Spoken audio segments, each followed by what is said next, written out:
What is up, everybody? What is up? It's that time. It's Tuesday night. It's 9:30. Time for you to pour yourself a stiff one, crack yourself a cold one, roll yourself a green one if that's the way that you roll. But sit back, relax, because it's shooting the shit uncensored. I am your host, the bald, the beard, the beautiful Piers Austin, and we are brought to you live by Multi-Continental Wrestling Alliance on Facebook and on YouTube. You can also find us on Instagram and Twitter and Twitch. It doesn't matter where you find us as long as you fucking find us. Tonight, guys, I have a really special guest. I'm really excited to have this man on. I've wanted to have him on for a very long time. Before I bring him out, I just want to take a quick second, a quick moment, a quick pause to thank some sponsors who keep the lights on up in this bitch.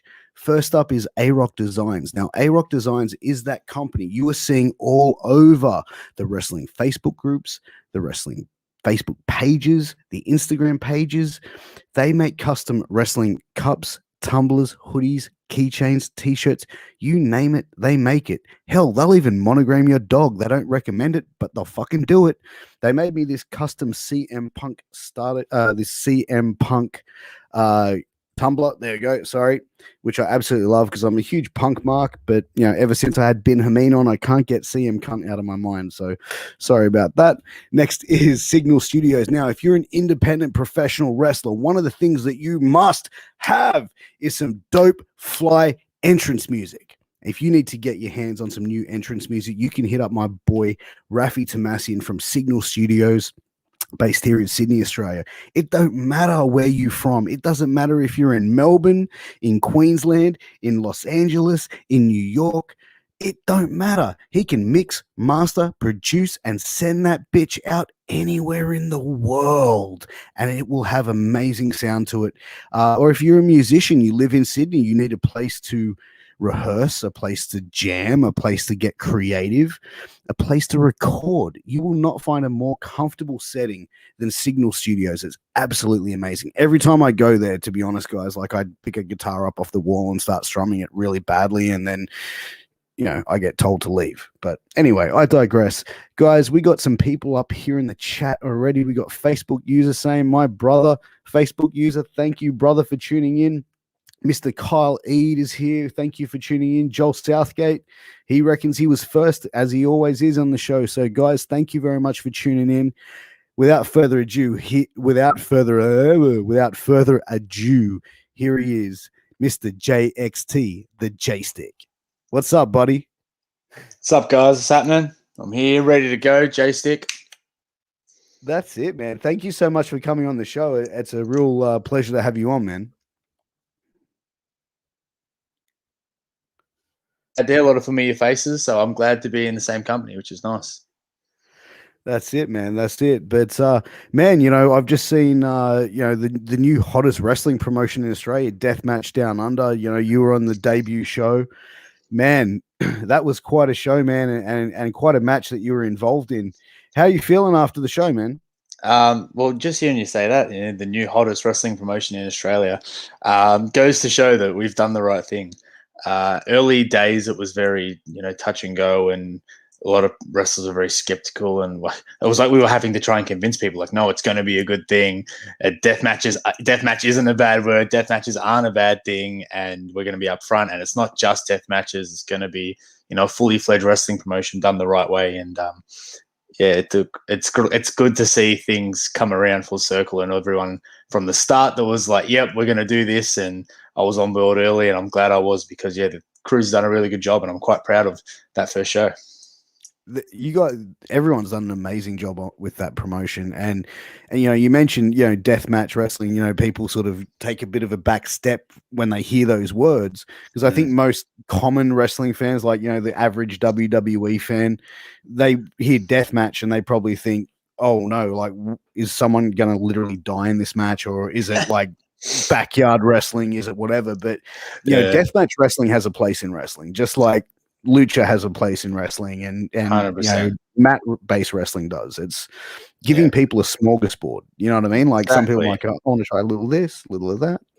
You want a bit of everything at the buffet, right? Exactly, man. Exactly. That's the whole reason you go there. Yeah, and I think a lot of the backlash locally, at least within Victoria, was there was a death match that was put on a family show over a decade ago now, and it really hurt wrestling here in Australia in some ways. But that was because of those reasons, because of the way it was promoted and the way it was put out. It's like, oh, it's a family-friendly show, but if your kids are a bit frightened of blood, maybe don't let them watch this last match, as opposed to, hey, this is over 18 show. There's going to be death matches. There's going to be hardcore spots. It's going to be in your face and swearing, and we're very upfront about it. It's like, I always say, it's like, going to the strippers and complaining someone stripped their clothes off. That won't happen if you're upfront about it, which is the key here. So, yeah.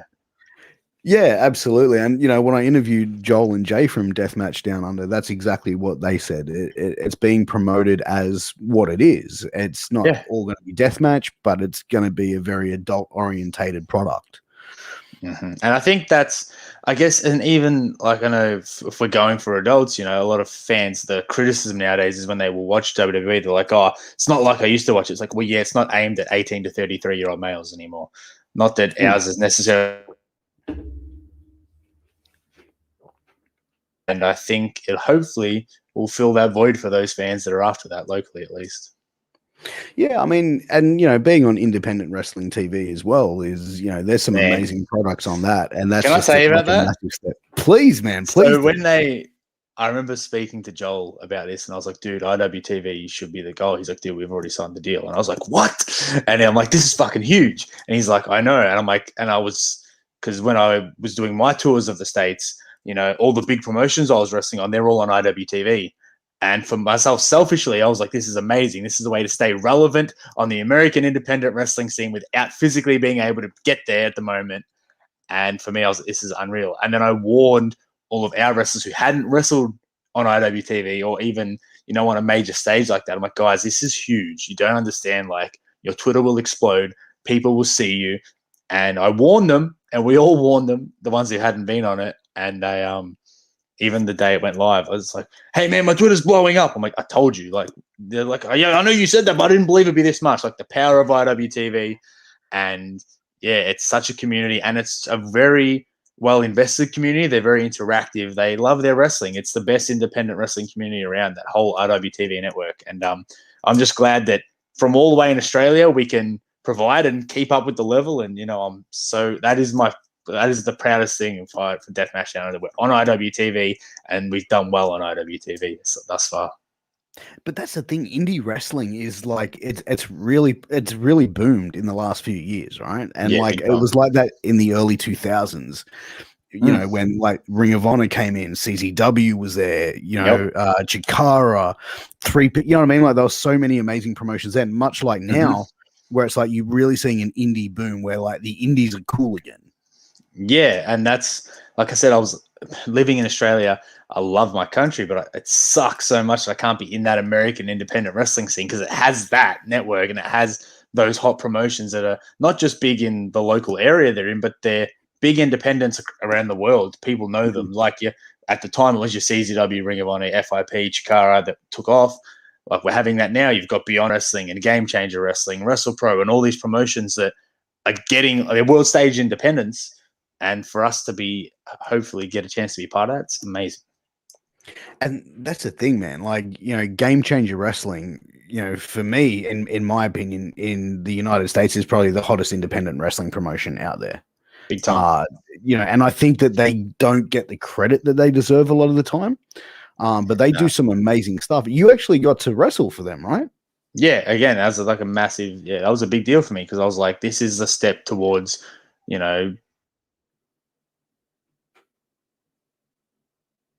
GCW is one of, if not the top independent promotion. You want to get there, and that was big for me. Yeah, I mean, how did that come about? Like, did you get in contact with Lauderdale before you went over to the States, or was it just coincidence? No, I went over to that. That was the 3-month tour. That was my second trip to the States at that point, and I just started. I went to WrestlePro and I just started training at WrestlePro. I was like, "Hey guys, I'm here to train. I'm going to be here for 3 months. If I can get a spot on the show, then WrestlePro were great. And they started using me, and then just through networking connections, and Janela was actually training at WrestlePro with us, and I was eventually Kevin Matthews took me in to live on his couch, because I was living I was living in a shady neighborhood, and KM's like, I messaged him beforehand like, "Hey, I'm going to come train for 3 months." He's like, yeah, okay, 3 months, and then he's like, where are you staying? I'm like, I got this Airbnb, and he dropped me off the first night of training. He's like, dude, you're gonna fucking die. And KM drops me off, and he goes, I'm gonna what? He's like, I'm gonna watch you cross the street. And then as I'm at the door, he's going, please don't die, please don't die. I'm like, shut the fuck up. I don't want anyone to see me. Just let me get inside. But then that week, after the first week, he's like, dude, you actually are gonna die. And he looked it up at a 1 in 10 chance of getting shot or stabbed every day in that neighborhood. So That's was crazy. awesome. Yeah, he took me in. He's like, cancel your Airbnb, come sleep on my couch. And then through Kevin, Janela was working out at the same gym. He was training with us at Wrestle Pro. I was seeing him at shows every week. And from just getting to know him those first few weeks, we were working out, me, him, and Kevin. And he's like, Josh, do you drink and party? And I was like, yeah, fucking every weekend. I'm an Aussie. That's what we do. And he's like, Duh. He's like, Kevin doesn't drink. I'm like, yeah, I know. This is the longest I've gone without going out in my life. And he's like, do you want to go out tonight? And I was like, yep. And we hit it off. And then eventually, by the end of that tour, he sort of was helping me with my work a lot. And he was like, yeah, I'm going to try and get you a spot. So, yeah, shout out to Joey. He really helped me out there. Wow, that is awesome, man. And he seems like quite the guy to go out and party with as well. Oh, it was perfect, yeah. How was the hangover the next day? Oh, well, it's fine. Like, I'm a massive party guy anyway. And I remember with the first night we were out, we'd obviously already posted like photos on Instagram or something that we were out. And he turns to me and he's like, Shaza, as in Shaz McKenzie. He's like, Shaza said the reason it's good that we're out together is because you're like the Aussie version of me. And I'm like, yeah, pretty much. At least when it comes to partying. Maybe I'm not, maybe not as crazy as him in the ring, but yeah, definitely when it comes to going out and drinking. So we literally would go out unless either of us had a show, we were out like Monday nights, Tuesday nights, Wednesday nights were our main nights. Bar A in New Jersey, and That's crazy. That's the thing, like going out with Joey Janela and just getting on the piss, and like just how casually that you sounded like when you said that. It's like it was legit every second day for us. And he would get me these awesome opportunities, and I would be hungover as shit, and so would he. And but that's it. I always, even before that, I'd tell guys, the best thing about being wrestling is just being nice to people. And just from being nice, he was like, "Hey, do you want to come out?" And he couldn't be nicer. And this is a guy that didn't need to help me, didn't need to be nice to me. He was like, "Fuck, man, you haven't been out. Do you want to come out? Let's go out. I'll take you out." And then after that, he's like, "Fuck, you're fun to party with us." And we had some fucking crazy times, to tell you that. But and I think you said the nail on the coffin there. Where it was like, just be nice to people, and it's like so much in the world of wrestling that you hear some of these crazy stories of like, and I think it's probably the older generations. It's like, I've heard stories from guys where like, I remember in ECW, I was like standing there and Sabu walked past, stopped and was like, who the fuck is this guy? Didn't even look at this guy and was like, and someone was like, oh, he's such and such. Yeah. Sabu was like, I don't need to know that now, and just walked off. I'm like, what a dick. There's no need for it. Like my favorite saying is, it doesn't cost a cent to be nice, but it'll always pay you back. So you just be nice. Like there's no reason not to. But like he didn't get anything out of it except me annoying the shit out of him. But he was super nice to me. And you see that in the amount of guys in the business Joey's helped and get spots and get over and get noticed. Like he's as much as people like to rag on him, he's a fucking good dude, man. Yeah, and I think the people that rag on him though are like, and I don't want to say the word because they're Jim Cornette marks. I'm one as well. I'm a mark, right? Like like if you're not in the business, like we're all fans, right? Like but you look at people, dude. Exactly, man. Like, dude, fucking seriously, you're talking to the choir here. But I think people, they look at wrestling literally, and they take what they see and they run with it. Like they go, I know it's a work. I know, but he's a dickhead. Oh, like whenever I see that, I kind of like engage in like Twitter wars with people going, really, tell me more how this person wronged you. You know what I mean? Just because I love fucking... I've seen it in person. Like the Cornette fans come for him, and then it's either them or it's like it's just people buying into hype or whatever it is. But nah, fuck what they say, man. I'll fucking take a bullet for that guy. He's a good dude. He put his balls on the line for me more times than he needed to. Man, absolutely. Like, sounds like a great dude. Yeah, But he's a you're ripper. matching GCW. Who did you wrestle? Like, was it a multi-man or Yeah, we had it was a 6-way fuck fest. Jesus? I'm kind of scared to ask who was in the match. Yeah, no, it was Wheeler Yuta, G Raver, Facade. I feel bad. I'm gonna forget Brandon Kirk. Oh, nice. That's what's that for me. Fuck, there's one. Oh, Dasher. Fuck, Clax. Is Clax? What's his name? Connor Claxton? Nah, not Connor Claxton. Clax, Dasher. Fuck, I'm gonna kill me. Poor dude. He's a good dude too. I can't remember his fucking working name, but yeah, there was 6 of Jeez, us. man. G Working Raver a was a match. legend too. He took my fucking JX Plex like a champ. He's a great dude, man. He is, I've man. had the chance of interviewing him, man. He's a great human being. Yeah, another one that people just see online and they'll be like, oh, like, even just from looking at him, they'll be like, oh, I don't know, man. He's a fucking top dude. You know? But Again, like but these that's guys are in spots they don't need to be giving to me, you know? Mm. And 100%. But they want to same put on as it. They want to put on a good show. well, that and they understand like everyone's coming up. Like Facade was another one, dude. Facade's a guy through like online just seeing that we had a sort of similar look. He's like, fuck yeah, I want to try and get us booked together. We can tag, we can do matches against each other, we can be dreaded and shredded, and you know, brothers from another mother. And he helped me out a lot. He's like, dude, if you need to stay at my house on the way, like, and it was awesome. Like, just again, like the amount of guys that were willing to be helpful and for no return, essentially. You know, that's the best. That's the best part about those indies. I think that's why places like GCW and that they thrive is because everyone on the show, not just the wrestlers, but all the workers and everyone involved is willing to help each other. And I think that's a great thing. Coming back, Deathmatch Down Under's got a lot of that. But that's the thing. I think, and we talk about previous generations of wrestling, right? So like, there's so many like stories you hear of guys like, I'm not going to job to this guy or trying to fucking pull someone's push from underneath them. And I think in this generation, and you know, I'm from Sydney, so my promotion that I go see a lot of shows is like PWA, and seeing how their promotion is, which is very interactive with the fans, but it's like you get that sense of like community almost, and it's from friends I've spoken to over in the US that they get that same sort of feeling from like GCW shows and some other promotions where it's like you could feel like a shift in the way I think politics in wrestling have probably changed, where people are more like we benefit from working together and building the brand and the product up as opposed to just trying to get ourselves fucking over. Yeah, and I think that old mentality was when there was a bunch of territories that were paying money and there was reasons for that. And now that, or once those things sort of stop, and especially in Australia, you know, the business, especially after TV, the business really died down. People aren't making thousands of dollars a week from wrestling. So it became a necessity. It was like, well, we have to work together.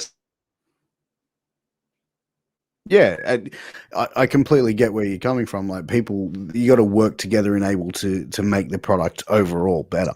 Yeah, because And, everyone's selfish and just taking. Well, then, yeah, and there's nothing to take from in the end. Oh, 100%. But you know, you went from GCW and then went over and also wrestled for CZW as well. You know, and you got to, I think you faced Casey Navarro. I believe he was in the match. I remember actually watched the match not too long ago. Oh, cool. Yeah. That was another one of those 6-ways. And that was a match I came back to Australia and I was like, why the fuck are we not doing these 6-man matches? It's a good way to take a look at everyone. Everyone gets to get on the show, get a nice few spots, and you get to network, and the promoter gets to see, oh, who did I like? Who didn't I like? Who should we give a bigger opportunity to? And yeah, that was the first time I got to meet Casey Navarro and work with him. And he was, again, another cool dude, man. One of those He's good brothers. He's awesome. He like, dude, I got to interview him, and just, man, I've seen him in the intro. Yeah, dude, he's and just great dude, man. Great dude. Like give him 2-3 years, man. He'll be signed somewhere. I'm surprised he ain't signed now, bro. Like I've seen him turn up in Impact and AEW. Like but you know what? He's young though. He's like 21 years of age. Yeah, too, I was spewing too. We were scheduled to work each other, and he hurt his knee like 2 weeks before it, so it never ended up happening. But yeah, we'll get there. We'll get there eventually. How was it wrestling for CZW? Because you're a pretty big wrestling fan, obviously, so you know the history of CZW. Was that like a fuck yeah moment? Like it was and it wasn't, because like I think I was saying earlier, like CZW's changed a lot from like the, what is it, 2006, 7, or even Yeah. 2005. The CZW was like King Indie, so it's not the same thing, but it's still fucking cool, you know. Like as a wrestling mark, that's a wrestler. Like you're like, that's still a bucket list thing. It's like, yeah, cool. CZW is fucking, you know, it's still cool. You know, it's something I'm proud of. How did you find like the comparisons of like CZW and GCW though? Like, because those are two companies which have had some beef over the probably the most recent few years, with GCW turning up at Cage of Death and unplanned and apparently a shoot spot. How that much of a shoot it was, who knows? But what were the differences that you saw in those locker rooms, if any? They're just different products, man. You know, you could tell like CZW had a lot of their like rookies and trainees, I guess that's a good way to put it. That like it wasn't like all the names I remembered, if that makes sense. It changed a lot since the days where I was watching CZW. GCW was very cool, very grunge. It was in a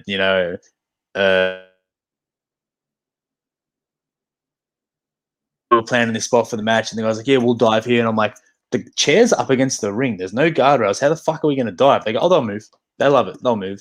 Some of them will sit there and they'll take the dive with us. I'm like, what? And I'm up there and I'm like, fuck, here we go. And I've jumped. And yes, sure enough, fans are just sitting there letting me jump on them. That's fucking nuts. It was completely different. Like CCW was very much more like a normal round show for at least my experience, as opposed to GCW. Although backstage was like a normal round show. When you're out there, I did my entrance. I walked along the bar. They said we're allowed to walk on the bar. They just don't want us to bump on the bar. I'm like, okay. People jumping off balconies, and there's just it was punk rock and roll. Like it was all of that hardcore wrestling. It was, but that was just the vibe. I guess I just got the experience at a good time because it felt like it was cool. It was something different for sure. Like from comparing the American indies to the Australian wrestling scene, is it night and day difference? No, they're very different, but they're different in weird ways, right? Our work rate and our level of in-ring quality is amazing. Like if on average, our indies have better quality wrestling because we're in a smaller area, we almost govern it ourselves, and we almost won't stand for it. So we try and make things better, and we won't allow poor quality products to be put on, and we won't go and work for them, for instance. And there's only so much talent here. Whereas over there, everyone's running a show. If someone doesn't like it, there's a million rings. It's much easier to get a ring. So there's a lot of garbage on the lower tier. Their higher tier, though, is fucking top notch because you've got a lot of TV talents or currently top signed guys that are hot, like, doing really well. On the flip side, a lot of our shows have sound, lighting. They have entrance videos and entrance packages. Over there, a lot of their shows are very, a lot simpler. It's just often a ring, a guardrail, and a curtain. But they're some of the best shows, and it's like, wait, what? And so over here, we focus on the bullshit too much. Like the lighting, awesome, looks professional, but if the show sucks, what does it matter? Same as having like entrance videos and promos play on the screen for the crowd. Like sometimes you just need, some matches, and even like little things like KM was like, because Kevin Matthews is like, he's one of the promoters of the Wrestle Pro, and I talked to him, and he's like, I don't let a single match go over than 10 minutes other than the main. And I was like, what? Because most of our matches here are 8 minutes, 10 minutes, 12 minutes, 12, 15. And he goes, think about it, it's independent wrestling, right? If you've got no names on your show, no one wants to sit there and watch more than 10 minutes of some fuck they don't fucking know. I'm like, that. He goes, it doesn't matter how good you are. If you're brand new to them, they're not going to sit and want to watch 12 minutes. Yeah, I agree. And it's definitely a way. It's definitely a way to look at it, though, and it makes and he was like, "I have 10 matches, and I keep them all short. So it's short, it's fast. You get a lot in, so they get a lot of variety. They get a lot of they get a lot of entrances and pops, and everyone only really does their best thing. So they don't have long, boring matches or matches where they, get out of hand, where they, just do things that they're not great at because they're running out of moves, for instance. He goes, it's short and it's sharp, and it's everyone's best stuff. And I was like, well, just, different way to look at it, as opposed to, everyone here focusing on things like, oh, we got to play the promo package before the match, because they weren't doing that and they didn't have to, They just focus on different things, and it was very interesting. A lot of things I wanted to try and bring back here. That's why I was always a big fan of like IWA Mid South in the early 2000s, man, because it was so dirty and gritty. Like, take it for what it is, right? For Ian Rotten and whatever, but they had some great fucking shows, man. Like, and they had no glitz or glam. Yeah. No glitz or glam. Yeah, you got some of the best wrestling matches ever in a ring that half the time didn't even have turnbuckle pads. There's no lighting, there's no guardrails. It's just in this shitty fucking shed. But the quality of the product was amazing. Dude, like I remember seeing like a 3-way match with Eddie Guerrero, Rey Mysterio, and CM Punk. That's one of the best matches on there, man. It's 100%. That's one of my favorite matches of all time, easily. Yeah. I tell you, look at it. It's in that shitty shed with no guardrails, and it just goes to show, like, if the focus is on the right things, it's going to pay off. Like, that's a major problem we have out here is, Johnny, whatever, someone random wants to run a wrestling show, cool, who has no wrestling experience, and he's picking and choosing who goes on the show when he hasn't seen them train, seen them work, seen what they look like. He's just going, he's cheaper. Oh, yep. Oh, he's nice. But the quality, it's all about the quality of the wrestling. If you don't have someone with that, wherewithal to pick that, it just becomes shambles. So, that's one thing I noticed. Yeah, like you said, IWA Mid-South, they don't focus on all the stuff around it. They focus on the core, and that stuff really works. Dude, and it's the same as like what ECW did back in the day, right? Like, don't focus on the bullshit. Don't have that shit. Just the best wrestling is right here in front of you. Check that shit out. This is what you came to see, motherfuckers. Enjoy that shit. I wish, because we're such a small, in regards to there's only so many promotions, so many spots, I wish it was more, forget who trains at our school, forget who we like and who we're buddies with. Let's just put on the best show with the best wrestlers that's going to put on the best show for us. I wish there was more of that, because the more it's, we only put on people that train at our school, or we only put on people who have done this for. Yeah. It just dilutes it. Whereas in the States, CZW and GCW, like you said, had this beef, but a ton of guys were working both of them shows because they want the work. The promotions want to put on the best show, regardless of where their allegiance lie, because that shit doesn't matter then. They're about putting on the best show, regardless of what beef they had. And the amount of times I've seen guys on shows that had heat with each other, or they were like, they weren't even getting along with the promoter, but the promoter knew that putting them on the show was going to be beneficial, so they booked them anyway. I wish we did more of that here.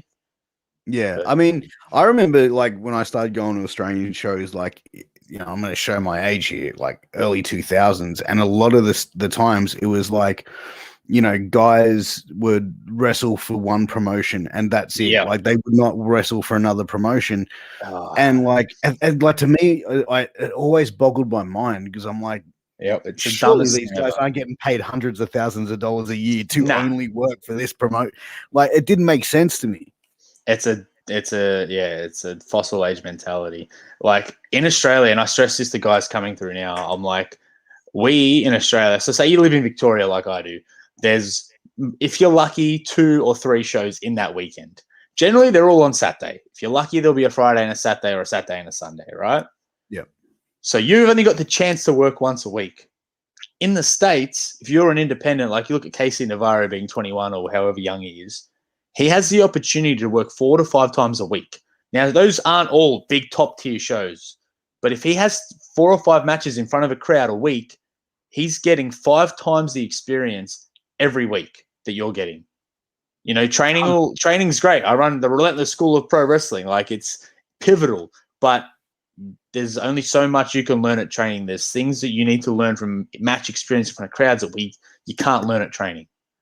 And you need to get those reps in and get that experience. And if you're only wrestling for one promotion that runs 10 shows a year, well, then you're just shooting yourself in the foot. You're going to get, 1 year's worth of experience compared to an indie wrestler in the States or in the UK. And that's such a killer. And I see guys out here that are absolute weapons. They're amazing wrestlers, and they wrestle once a month or once every second month because they're loyal to a promotion. And it's career suicide in my eyes. Dude, unless you're getting paid like big money to go and to only wrestle for that one promotion, like, or you just that's what you want to do. You just you're just not going to get like it's just like getting reps in. Like we taped shows. So for Mayhem Pro, which is the promotion, we're running with our school, we're just filming matches with a studio audience, which is just our students, because we can't have a paying crowd.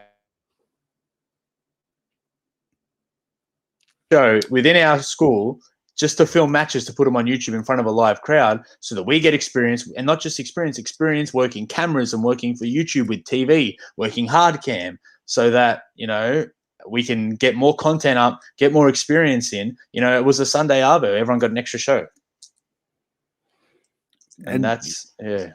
Do you think that, like, if Australian wrestling copied the American model and had more and more shows, like, say, for example, in Melbourne, had 4 or 5 shows a week, do you think that would be overkill and it might be oversaturation for Melbourne?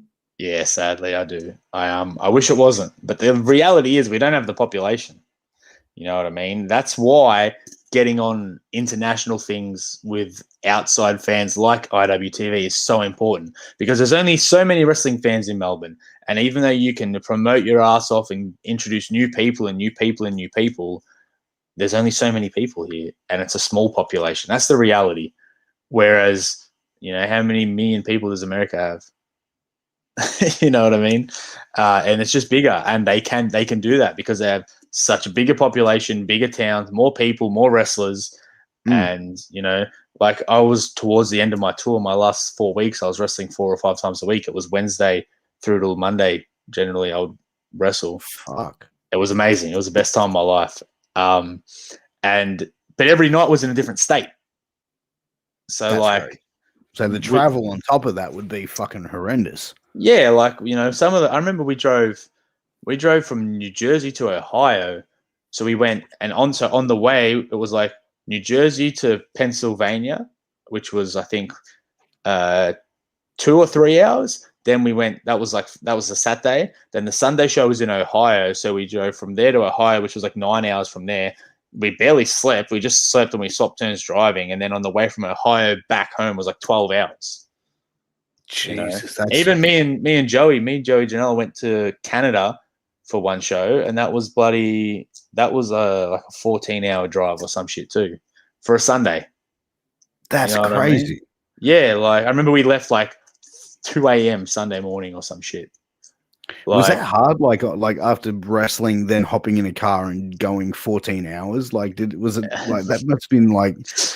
I'll tell you that story. So, Joey goes, "We're going to go," because Joey's car's not. Joey was driving this shitbox. I don't know what he drives now.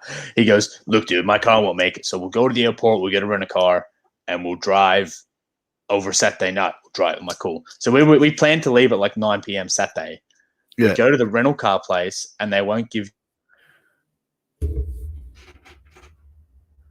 the right credit card or some shit, and they couldn't use mine because it was an international, so they just wouldn't rent us a car.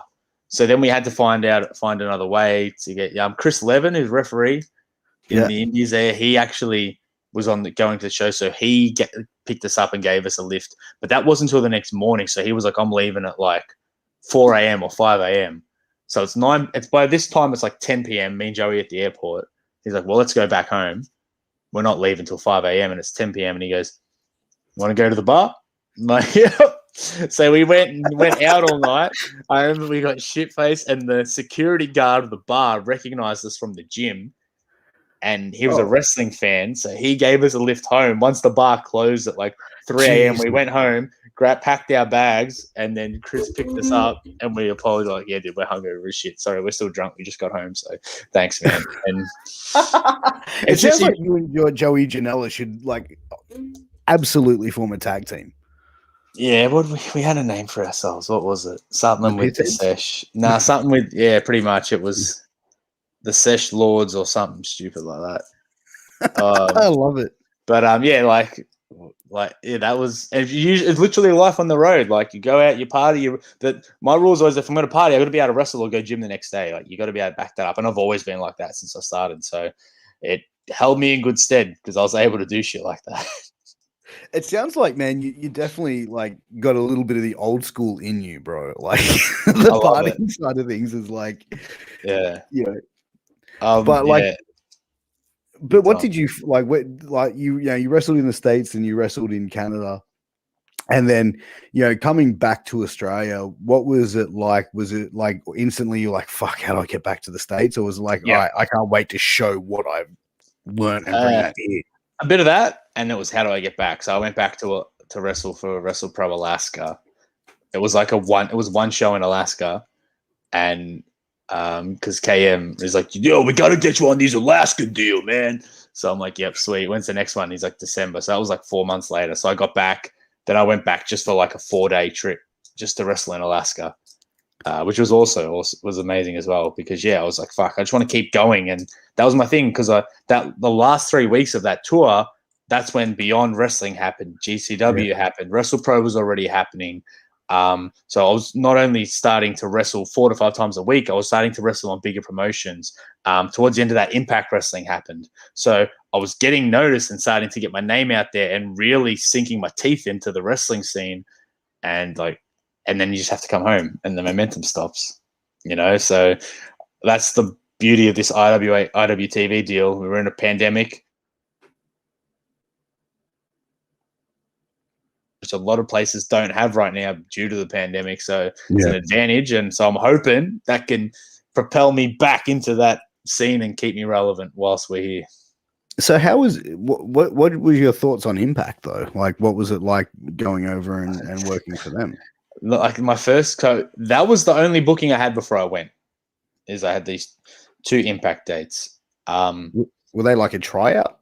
Nah. So when we House of Hardcore toured Australia, and on the first show, I was told if you come and help set up the ring, I'm not saying there's a spot, but if there is, they're the people that will get looked at.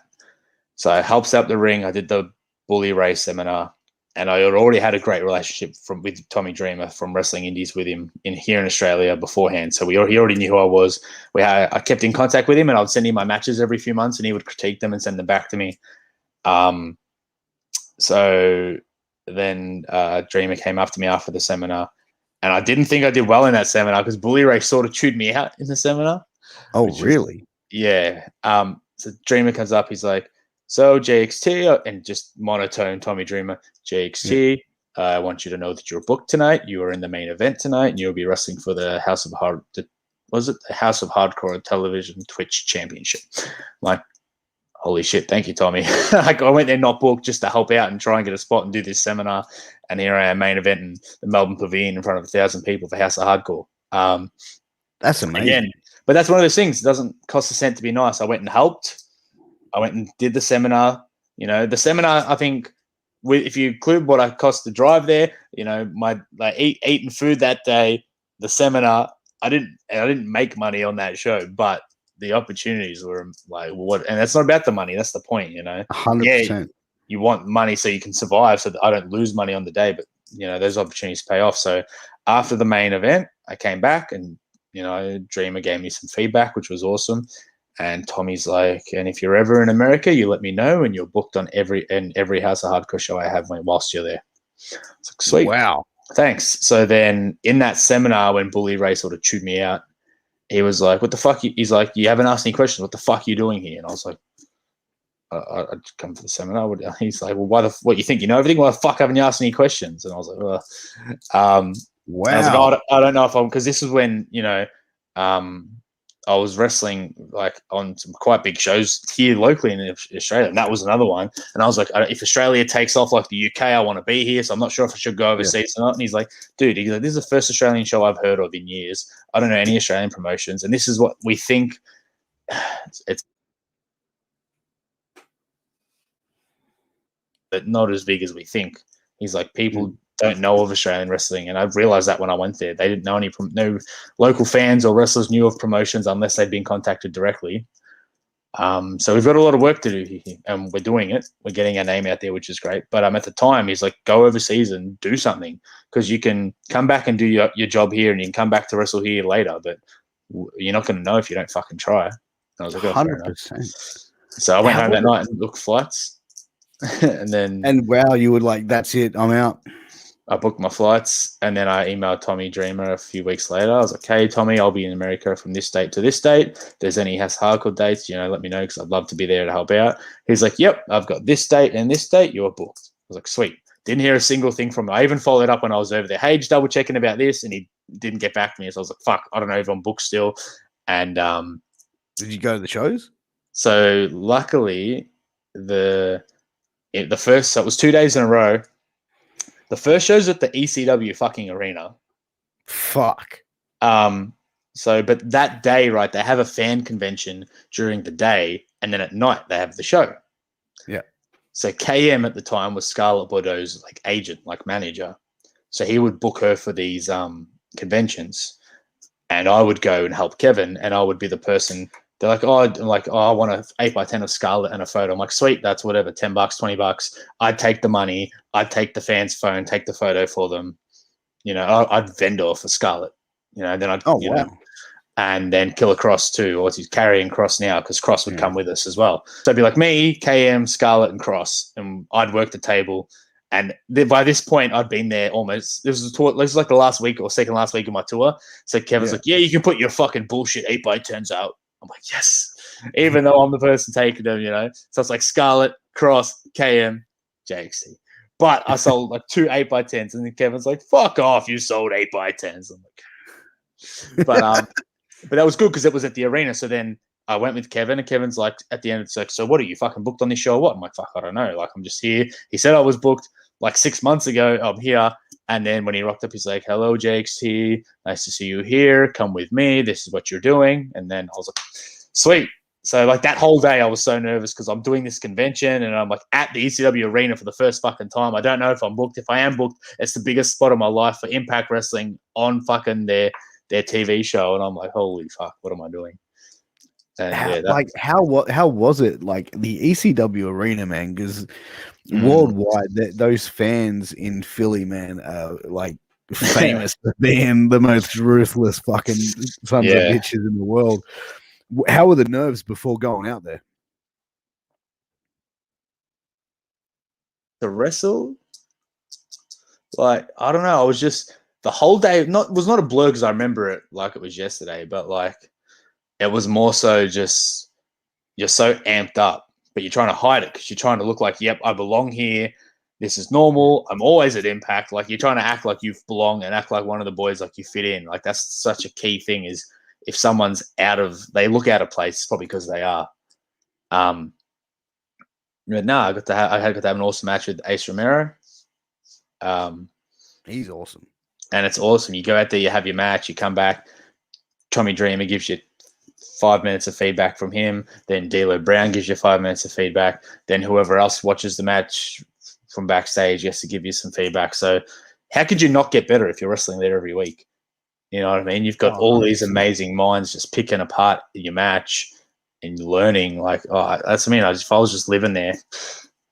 But then, then obviously after that show, he's like, "Yep, I'll see you tomorrow." He's, blah, blah, blah. I'm like, sweet. And I went and done the other one. And it was unreal, man. Best experience. I fucking shared the locker room in ECW Arena with Sandman and Tommy Dreamer. Like, fucking hell. But I want to ask the real question here. Did you drink beer with the Sandman? No, I didn't. Damn it. No, I didn't. We all everyone was drinking afterwards, but I didn't see Sandman out there. Nah, fair enough. But you mentioned Bully Ray fucking blowing up at you, man. Like, were you like, when that happened, were you like, holy fuck, he's yelling? Shit, he's yelling at me. Like, was it a bit of like it was weird. It was a seminar where there was only, I think, 6 or 7 of us. And it was one of those seminars where he didn't have like all these drills and matches he wanted to see. He just came in and said, "All right, guys, it's your seminar. What do you want to learn?" And he just asked them. We just asked questions. There was a lot of talking. We did legit. I think we did like 1 or 2 like little spots, or we just did some working of punches because someone asked. It was literally just question Q&A. Ask us anything, and if we're in the ring, if we need to do it, we'll do it. But if not, he'll talk us through it. Awesome seminar. But I don't know. I just didn't have any questions. And I know with those things, you don't want to be too stupid or come off arrogant. So I was like, I don't really have anything particular. I just like to see, like, if anything, I'd love to let him just see me work and then pull it apart. What do I need to do? And it was good. I think he saw something because during the conversations, like, obviously I didn't ask any questions, but we all got to speak. And I don't know if Dreamer had worded him up, but it was like halfway through, and he's like, you fucking standing there. You haven't asked a single question. Why? Do you fucking know everything? He's like, why the fuck are you here? Fuck off then if you don't want to know anything. And I was like, no, I'm here for the seminar. I want to learn like everything you're telling me. Like, this has been good. And he's like, well, why haven't you asked any questions? I'm like, and then I explained, like, I don't know if I want to go overseas or stay here. And he's like, what do you do for a job? Fuck, I should have tried. Or a 40-year-old graphic designer that says, you know what? I went overseas and I fucking gave it my all. He goes, because there's no harm in trying. And he goes, you're young. From what I can see, you've got a good look. And from what I can hear, you can work. Why the fuck aren't you trying? What the fuck are you waiting for? And I was like, yeah, no, fair enough. I'm spewing. I actually haven't. That sounds like a very violent pep talk, though. Like, it wasn't violent. Not violent, but I think very in your face. But I think that from seeing interviews of him, like that's his persona is like that. You know what I mean? Like, well, what the fuck are you waiting for? Get the fuck going. You know what I mean? Like, he's just very blunt. Yeah, and yeah, I don't know if he got worded up earlier, but I'm spewing. I haven't seen him since then. And if I do, I'd love to thank him. But because if it wasn't for him, I wouldn't have went and made that trip. I wouldn't have done those. Every show we've spoken about, every one of these matches in the States and opportunities I've had wouldn't have happened if he didn't light a fire under my ass and make me get a move on. And that's the thing. Sometimes you just need someone to do that, don't you? To really sort of like make you realize, hey, go do this shit. Yeah, like what the fuck? Like, literally, he was like, what the fuck are you waiting for? And I was like, fuck, he's right. One of the things I wanted to ask, I've seen the promos that you did, and obviously your tag team partner from Blacklisted did as well. And I was really engaged with your promo. And the reason why is like I've been a wrestling fan since I was a kid, right? So like I can kind of I'd say I'm more of like a smart mark. Like I understand I know, yeah. I know a smart, yeah. Yeah, but you know what I mean? But like for me, like seeing your promo when you were doing it, I was like, wow, this guy is a real dickhead. And I mean that in the highest form of a compliment, because obviously being a heel, that's what you want. Like, but for me, I was sitting there going, fuck. Yeah. Wow. Like these guys are like, were you always comfortable like cutting a promo, or is that something that you really had to build on? Nah, I'm a great public speaker. I was school captain. I was always, up in front of crowds. I used to do the emceeing at the local basketball when I was a teenager. So speaking in front of crowds was never an issue. Learning to cut promos itself was kind of hard. But like in 2016, I spent time at OVW as a 23-year-old, and Rip Rogers just gets you up in front of class and goes, you have a minute, tell me about kangaroos, go. And we would do that every week. And then you go to WrestlePro and you cut promos. And Kevin Matthews, man, he can sell you anything, man. His promos are fucking some of the best. And he always says, no, I'm fucking shit, but he doesn't give himself enough credit. He can talk. And from that and just learning, even Crackerjack here in Australia, I've done a lot of work with him in his promo classes. And so I was never necessarily a horrible promo, but just, I've always something I've worked on, like. Yeah, I mean, the baby face.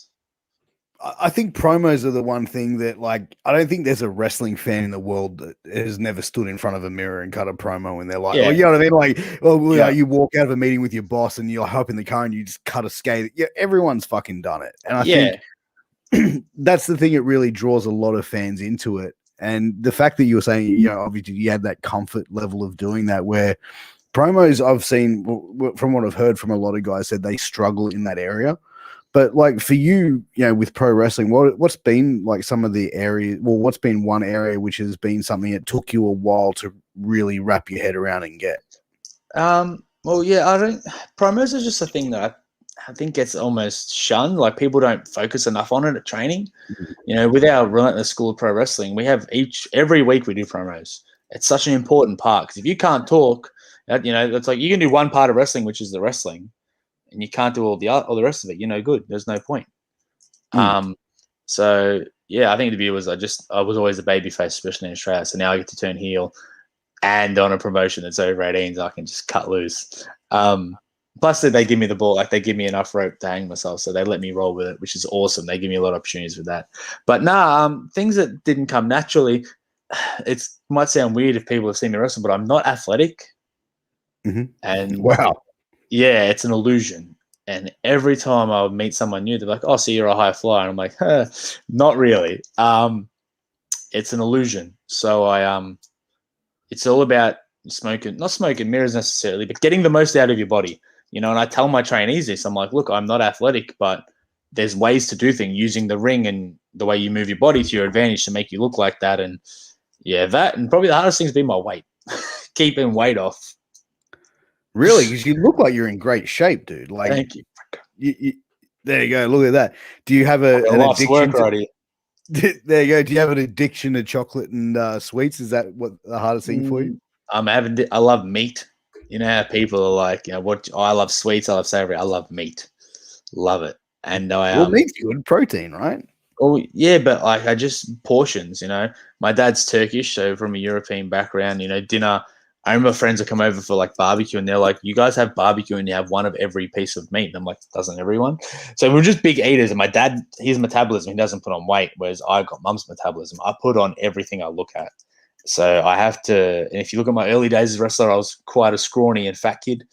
And not being athletic, I still don't like working out, but it's one of the things you got to do. Like, if you want to be a wrestler, you got to compare yourself, put your promo picture next to someone on TV, and do you belong? Put yourself in between Triple H and The Rock. And that's what I did. You don't compare yourself to the bottom level, you compare yourself to the top. Oh, absolutely. And you hold yourself at a higher standard. Probably not, but you want to try. Yeah, like you hold yourself to that higher standard in order to really achieve what you want to get to. But, as far as like, goals for you now, like, the pandemic, obviously with COVID, post-COVID, like what are some of your goals where you'd like to go, or some of the promotions you'd like to work? So I had an incident where I went back in February last year, which was as COVID was happening. COVID was alive, but it hadn't stopped anything yet. And I went, and I don't know if that's why, but I went to the States and they're like, they took me in, they interviewed me, and they're like, "Yeah, we're sending you back home. We think you're here on a tourist visa. We think you're working for more money than you've declared, so we're sending you back home," which wasn't the case. I'd spoken to lawyers since I've come home, and they're like, "Yeah, they shouldn't have sent you back," but they denied my entry, and I now need to get a work visa to go back there. It's possible, and I've worked out. I think I know how to do it, but ideally, I want to wrestle full time. Like my whole life, I want to wrestle. I don't want to have to work as a graphic designer. I don't hate my job, but if wrestling was my job. So with that happening and then COVID happening, I looked at it and I was like, okay, so I probably can't go overseas or at least to America with the way their COVID is for at least the next year or two. I'm 27. So I'm like, fuck, perfect timing, right? Just in the prime. So I'm here in Australia, and about 3-4 years ago, and I was wrestling every weekend, sometimes twice a weekend in Australia. And I felt like I was almost like killing it here. Like I was on every show that was big, I was there. And because I was going overseas so much, I'd sort of fallen out of favor here and for a few other reasons. So I was like, all right, my goal is now within. I'm not leaving Australia for the next year or two. I want to dominate this fucking wrestling scene. I want to wrestle in every state again. I want to wrestle on every big show, every promotion, every weekend. If there's a show and I'm not on it, I'm going to go and I'm going to watch because I want to be here in the wrestling scene. So starting the wrestling school, School of Pro Wrestling has been great because I'm literally training in the ring 5 days a week. And I'm not one of those trainers that just stands back and watch. I actually hurt my shoulder on Sunday and I couldn't physically train last night and I was still taking bumps because I can't not do it. So I'm training more, I'm dieting harder, and I'm just focusing on my character and everything I'm doing here, which is why I've changed everything to be this heel persona that's, so full of himself and believes his own hype. But I want to do something different and I wanted to attack it, and I want to be more dominant in Australian wrestling than I ever was before to hopefully get some eyes on me so I can eventually land a full-time working deal. And where does tag team wrestling come into that? Because obviously one half of Blacklisted, is that something that, tag team wrestling is something that you want to, conquer as well? Again, like with wrestling, it's all aspects of wrestling. If you're a wrestler and there's, I can't do tag team wrestling, well, then you can't be too good, can you? It's the same. Matches. Myself and Big Rig used to tag a while ago, and that was one of the areas where I've seen that, that was when I was sort of on fire. And with Deathmatch, they were like, "Oh, well, we wouldn't mind bringing you as a tag." And me and Big Rig had this idea, which we were going to do with another promotion just before COVID happened. So we already had the idea to do Blacklisted because we had been blacklisted. Well, at least I had been blacklisted from some promotions here in Melbourne for some bullshit reasons, if you ask me. And I was like, fuck it, I'll stick it to them and I'll take this real situation that fans and workers alike know about, and I'm going to create something from this and use it to my advantage, So that is, the character is literally a combination of everyone's false perceptions of me, and I'm just feeding into that. So the tag team wrestling was just a part of it because Big Rig he got heat by association. So he didn't do anything wrong, but people would have a problem with me, know that he was my friend, and then he would then get that same heat just from being my friend. So it was just guilty by association, right? Yeah. Heat. That's what I called it, heat by association. So it was just a natural fit. And it's not a thing where we have to tag team, but it's just like we're going to be a team and be a group. So wherever we are, we're still, we still have that connection. So the next death match down under, he's in a death match against Avery, and I'm in a singles match against Richie Taylor. We're still part of Blacklisted, but we're both doing singles matches because we're both fucking kick-ass singles wrestlers too. 100%. So, but like you mentioned, you were literally blacklisted by a few promotions for bullshit reasons. Yeah. May I ask, what were some of the reasons that you like? I won't ask you to name names, but I won't ask you to name names. But what were some of the reasons that you were blacklisted? Because you seem like a pretty down to earth guy.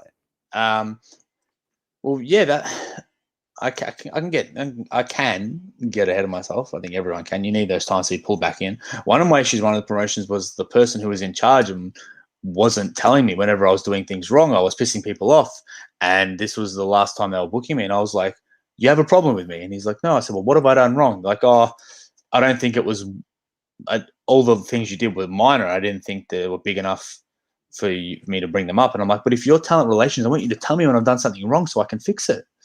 Because I pride myself on trying to be professional. So if you're telling me I'm doing things that are pissing people off, tell me so I can fix them, or I don't do it again and make the same mistakes. Because now there's like a list of minor things, and then it's, it gets to that point. And then there was that, and then I was like, well, I would like the opportunity to be a top guy. And they were like, well, we don't see you as that. We see you as the JXT character has gone as far as we think it will go. It was a cop-out. I think they got as much out of me as they could bear because they personally couldn't. Personally, I think they just didn't like me too much, and it was just a flavors of ice cream thing. They're like, I wasn't in favor with them, and maybe it was because I was very strong on I'm not here to make friends. If you don't like me, I don't care. I'm going to do things that I think are right. And then I'm like, sweet, if you don't think I can go any further, well, then there's no job for me here, is there? So I left on my own accord. But although I was saying, I was like, sweet, well then I said, let's take a break and let's not do this. Now we agreed. With another promotion, it was literally a case of the promoter who was the booker. There's a different promotion, see? There's another one was doing things that didn't make sense to me. We were doing a show in Adelaide, and he's like, we're going to do this. They're going to jump you. And then next week in Sydney, we'll do the payoff. I'm like, that's cool. Are we going to put the video of the jump, or are we going to let the fans know online that happens so they know? Oh, no. I'm like, well, then why are we doing it? It doesn't make sense. Let's just give these fans something to go home happy with, because they're not going to see the show in Sydney because none of these shows were going online or going on TV. They weren't getting updates online, because that was my big gripe, was that social media lacked at this promotion, yet you're trying to do interstate storylines. But how are they going to see? It can't be done. And then this promoter just took that as me being disrespectful. But I was like, no, I'm trying to help you for the betterment of your promotion and for what we're doing, so it makes sense, so we don't all look stupid. And he just took that the wrong way. And then he was like, my favorite line was, he was bad mouthing me to another wrestler, and everyone could hear him, and he didn't realize. He goes, he can't even fucking jump off the top rope. He just falls off the top rope. And I lost it. That was hilarious. Fuck, man. And that was, I got back from that tour and I was like, hey, man, I just think it'd be cool to just take a break from me working your shows for a little bit. And he didn't reply, and I haven't heard a thing since. So, wow. Professionalism, right? Exactly, man. But even like saying, it's just a bunch of little things that you did that piss people off. And that's the thing with that main. That was the main company in Melbourne, and they were at least upfront enough to talk to me. And when I confronted them, they would address things with me. and we could come to an agreement like, hey, well, we're both not happy here. This is not working for either of us. You don't see me going any further. I'm not happy. Let's go our separate ways. Whereas this other side promotion that was trying to do these interstate tours where they were doing interstate storylines that wasn't making sense. And I just voiced that to him and that we should make it make sense. And then he lashed out at me like, exactly, like make it make sense, make it understandable, like as a fan watching it. And that's the worst thing in the world is like when I go to watch a wrestling show, whether it's live or even on TV or whatever it may be, if I sit there and like as soon as I sit there and go, the believability is gone, or there's like, why am I watching this? You know what I mean? Like, what have I missed? Yeah, like you're in Sydney, so it's like you rocked up at a show on Saturday, and for some reason, you know, someone's coming out and chasing someone with a chair, and there's no payoff from that. But the real reason it's happening is because they hit him with a chair in Adelaide last week. But you don't know that. The fans don't know that. There's no live commentary to tell them. There's no write-up on the internet. There was no photos, no videos. There's no way of you knowing what happened before that. So you just see the end result, and that makes no sense.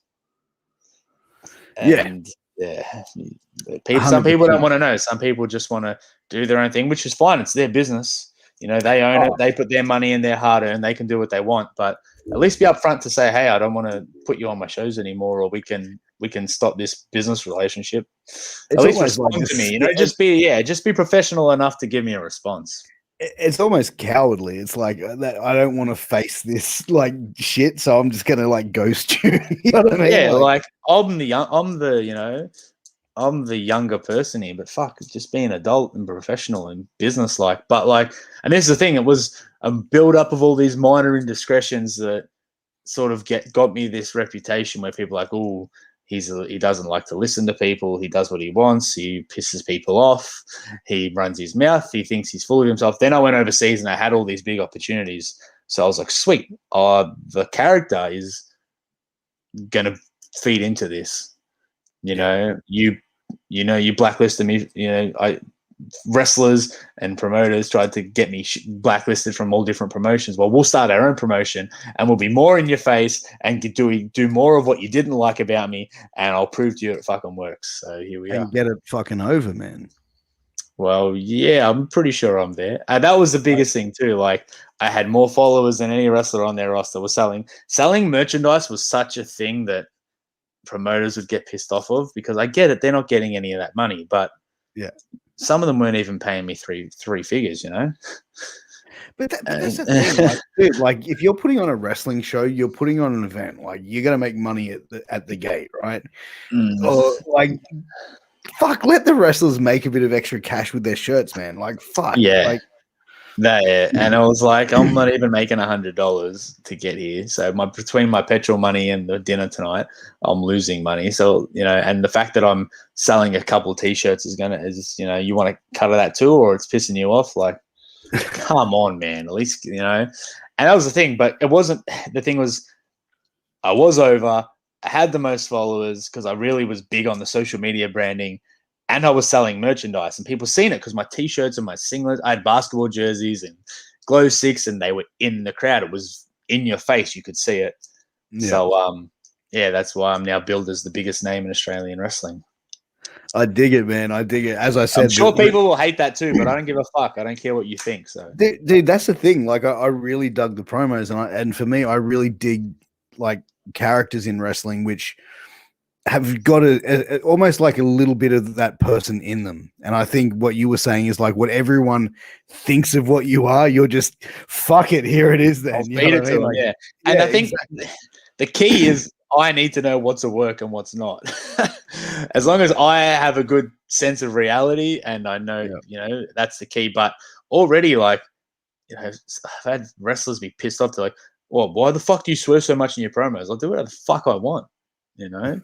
Like, that's the character, you know. It's like, oh, other promoters didn't like when I would swear, or they didn't like when I would say these things, or they didn't like when I would use the word mark or inside terms. They hated that. The fact that I would say mark and say you fucking mark, like backstage jokingly, I would say with another wrestler, don't be a mark, and people would get hot at that, really hot at that. And I was like, well, fine then. Guess what? Our new tag team finisher for blacklisted, because you blacklist us, is called the Mark Bomb. What are you gonna do? but you know what I liked? I liked it was like you were calling people like jabroni, like this jabroni mark, and I'm like, I popped for that shit because I was like, that's fucking hilarious. Yeah, Like, and this is the thing, right? Those people that were getting pissed off with me, I was like, you guys know me personally. This is what my fucking room looks like, yeah, and you're getting pissed off that the guy that has a fucking at the time a bedroom is now I have an office, but at the time I had a bedroom full of wrestling figures. That's calling you a mark, and then you're getting upset about that. Like, well, then who's the mark? Because clearly that you're insecure about it. Because I'm quite proud 100%. of what I am. But yeah, and it's just one of those things. Like, all right, let's take everything that I did backstage and at shows that pissed promoters and workers off that I didn't mean to, and let's put that on a show, and let's actually just fucking crank that level up. Fuck So, yeah, dude. to everyone that pissed me off and was unhappy with me, I was very depressed at the time and it really hurt. But now I'm glad you did it because it's given me a character and something to really sink my teeth into. Oh man, that's awesome. And you mentioned your collection there, dude. That is quite the collection you have behind you there. That is ridiculous. There's a few more. There you go. Wow, that's crazy. There's more in storage, but wow. So when did you start collecting figures, man? All right, so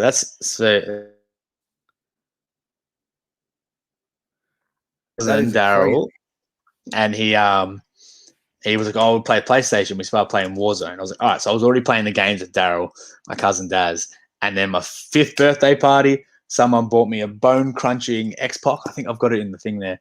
A Smash and Slam Kevin Nash and a WWE Ring Fighters Booker T for my 5th birthday. I got 3 wrestling figures. And then from the money from that birthday party as 5 years old, I went and bought a Bret Hart because at the time, it's 99. Bret Hart, because I would only watch the things from Blockbuster. So in all the WWF Blockbuster videos, Bret Hart's champion. And all the WCW videos, Bret Hart's there and he's normally a champion too. So I'm like, Bret Hart's the fucking man. I'm wearing my Bret Hart pants right now. I noticed them before the show when you stood up to fix something behind you. I was like, are you wearing Bret Hart pants? That is so cool. I am. And when I worked that show with him in Alaska, I wore the pants and I got the photo with Bret Hart and I'm like, in the pants. I had to do it. Like, what a mark, right? Absolutely. But fuck it, dude. Like, yeah. We're all marks, dude. Like, you know what I mean? That's exactly. Even wrestlers like that. You got to be a mark to get in the business. And we're the biggest marks of all because we fucking get in the business like jabroni idiots. Like, how stupid are we? Like, oh fuck, we're gonna go get dumped on our heads. Well, you got to have a love for it. But look, it is getting to that 1 hour mark. Oh, well, that's past that 1 hour mark, and I just do want to be respectful of your time. But ladies and gentlemen, we're going to do a little bit of a game here tonight. It's called 60 Seconds with Piers. Yeah, let's do it. JXT, you ready to go, brother? Wait, so I get 60 seconds for each answer or 60 seconds total for the whole thing? So 60 seconds for the whole thing. So I'm going to ask you rapid questions. Yep. If you don't know, you just go pass, but they're easy, fun questions, okay? So are you ready? Let's fucking do it. All right. Snapchat or TikTok? Snapchat. Don't have TikTok. Snapchat's made for sexting. Okay. Which is hotter, Hemsworth, Evans, or Pratt? Hemsworth. Easily. Favorite song to sing in the car? Shania Twain, Man, I Feel Like a Woman, or Livin' La Vida Loca, Ricky Martin. Favorite song to sing at karaoke? Both of them. That's why I do it, to practice for karaoke. Okay. Gold Class or VMAX? Oh, VMAX. Dream car? My Ford Falcon 2002 XR6 that I sadly sold this year, and I bawled my eyes out when I sold it. early bird or night owl? Buenos de los. I hate sleeping, period. Favorite holiday destination? Byron Bay, because I'm a bogan from country Victoria and I love Byron Bay. DJ long time at the Beach Hotel. Aussie rules or NFL? AFL. Don't even fucking ask me that stupid question. If you were given $1 million to start a business, what business would it be? A wrestling school and promotion so I can lose it all. Stop. That's time. That's 1 minute. There we go. Man, that was a lot of fun, dude. We got a lot of answers out there. But guys, I want to take this second to thank JXT for being a guest. Man, thank you so much for coming on this show. This was a lot of fun. I really enjoyed talking with you. Open invitation, dude. I'd love to get you back on another time. I feel like this hour just really flowed really quick. Yeah, So shit, thank yeah. you so much for coming on, man. I appreciate it. Cheers, Piers, for having me on. It was fucking awesome. I loved it. It was good fun. And yeah, whenever you're ready, because you don't want to back me up too, like do two back to back too soon. But whenever even if you need someone and they pull out on you, just give me a buzz. I'll jump on anytime. I've always got shit to plug. That's it, man. That's it. Also, like to thank the audience for tuning in and watching tonight. Thank you so much. Without you guys, this show would not be possible. I really appreciate you, everyone, tuning in, throwing your comments up, throwing the likes. If you're watching this on YouTube, do me a favor, smash that like button, smash that subscribe button, hit the bell to stay notified. If you're watching on Facebook and Twitch, smash that like button too. It's all good. You can smash away. But guys, without further ado, we're going to wrap it up for this evening.